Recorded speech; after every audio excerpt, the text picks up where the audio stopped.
It may seem like Apple is behind the competition a lot of the time. The company appeared to be slow to developments like widgets, bezel-less displays with camera notches and screens with high refresh rates.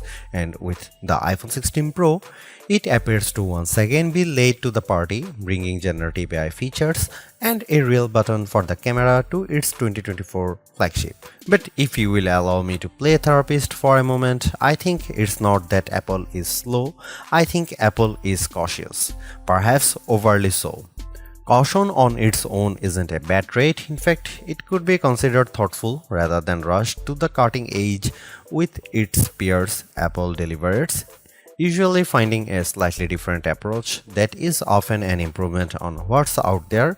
Just look at the Vision Pro headset or Apple Silicon, or even the iPod, the iPad, and the AirPods, which were far from the first of their kind when they launched. Arguably, the biggest change to the iPhone 16 lineup, not to mention the iPhone 16 Pro, is the introduction of camera control. This is a button on the right side of the device which has touch and pressure sensors on it to enable greater control with swipes and semi-presses. One of the things this was supposed to do was let you push slightly on the button to trigger focus, similar to what half pressing a DSLR shutter button would do. That function won't be available at launch, so I can't say if it's effective. But by the large, camera control is a very Apple approach to a feature that has been around for years. From phones by Sony and Nokia with dedicated shutter buttons to Android handsets with hardware-based double-click shortcut, the notion of quick access to your camera without having to fudge with the screen is a popular one. For good reason too.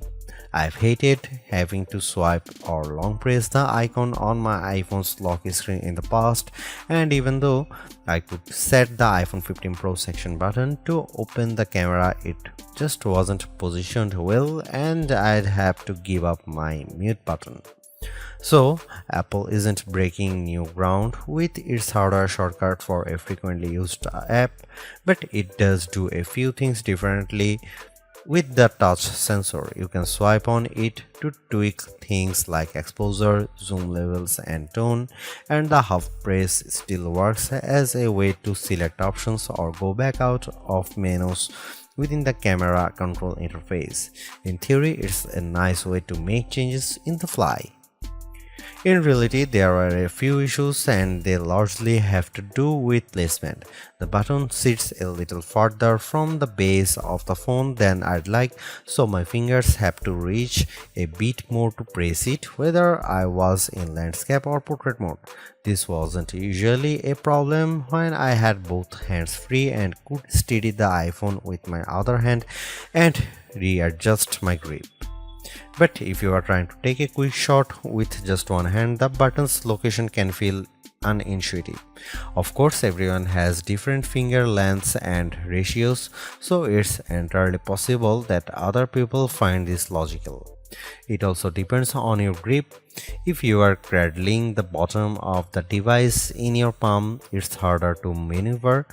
If you are covering part of the screen and reaching out for the button head on, it's slightly easier to use camera control. Still, even for those with the strongest claws, swiping and half pressing and double half pressing on the sensor is tricky. I was only ever really able to do that if I had my thumb holding up on the bottom edge and my middle ring and little fingers steadying the right end of the phone. Maybe this is a new camera grip I just need to relearn for this button. The awkward placement is a minor gripe compared to what I found most annoying, the button's touch sensor. Not only was it difficult to swipe through different settings when holding the device with one hand, it also reacts to accidental touches and swipes. Sometimes the phone would slide down my palm and change the exposure or zoom level, completely ruining the vibe. I should point out that you can go into accessibility settings to either tweak or swipe sensitivity or turn it off altogether if it really bothers you.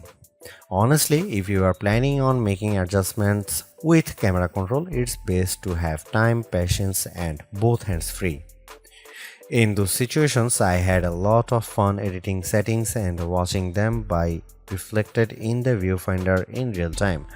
I also liked zooming in and out of subjects, decomposing a shot and tweaking exposure till I liked what I saw before then pushing down to snap the picture.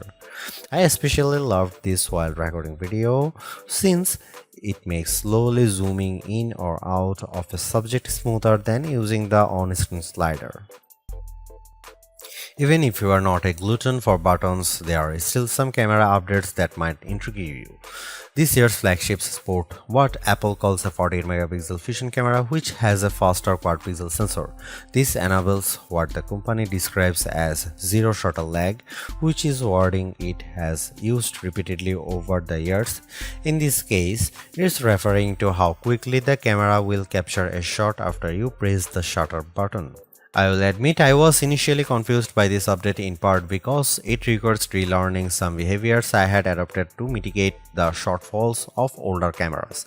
Basically, the iPhone 16 Pro's cameras are now so fast that when I asked someone to throw something so I could capture it in motion to see how still the images were, my shots ended up being of the person holding the object. Our video producer and I were very confused, and it wasn't until the zero shutter lag concept was explained clearer to me that I got it. I had become used to pressing the shutter early since cameras, in my experience, would be fractions of a second slow. Apple has become so fast that it actually captured the literal moment I tapped the button instead of the split second after when the object was in mid-air. Depending on your mood, the new photographic styles can be fun or serious. Apple's tweaked the built-in camera filters to not only offer more options but give you greater control. Due to how the company has refined its processing each year, there is also an improved depth map captured when it detects a face in the scene. This, combined with a greater focus on color science around skin tone, has led to what might be my favorite new iPhone 16 feature. Whether I shot them in portrait mode or not, photos of people what I took using the iPhone 16 Pro were a dream to edit.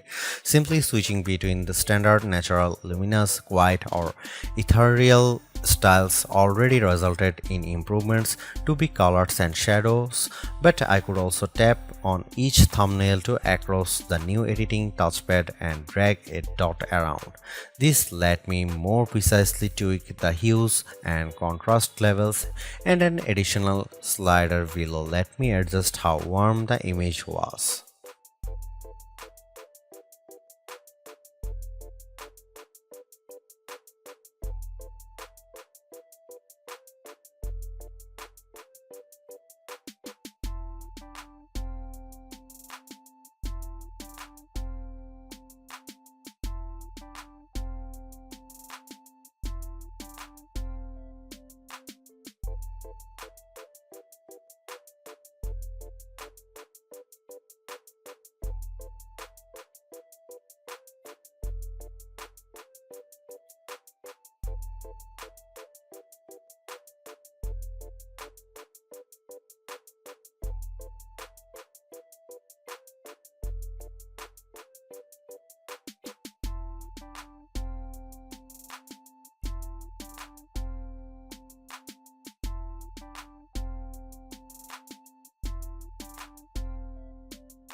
Apple's caution is sometimes warranted, especially at a time when mistrust of AI-generated content runs rampant. The company taking its time to get Apple Intelligence right is understandable, but its deliberation doesn't always lead to winners. While I appreciate the attempt to differentiate camera control with the touch sensor for more versatility, I am not yet convinced on its usefulness. The good news is, and I cannot stress this enough, you have the option to tune it to your liking, and that's the theme I'm seeing in recent Apple features that hint at more thoughtfulness than usual. If you don't like something, or if something isn't right for your needs, you can adjust or disable it. In iOS 18, you have greater control over your home screen's app layout and can pin custom collections for easier reach In the Photos app, the action button introduced last year could have been a spectacular fail had Apple not let you still keep it as a mute switch, but it managed to give people more functionality while maintaining the status quo for those who are just as resistant to change. Change is scary, change is hard, but without change there is no progress. Apple's cautious approach is a tricky balancing act that's evident on the iPhone 16 Pro. Some new features like audio mix and custom routes in maps delivers mixed results, otherwise like photography styles are hits. Then there are the basic ingredients like good battery life and durable, attractive designs that Apple cannot neglect.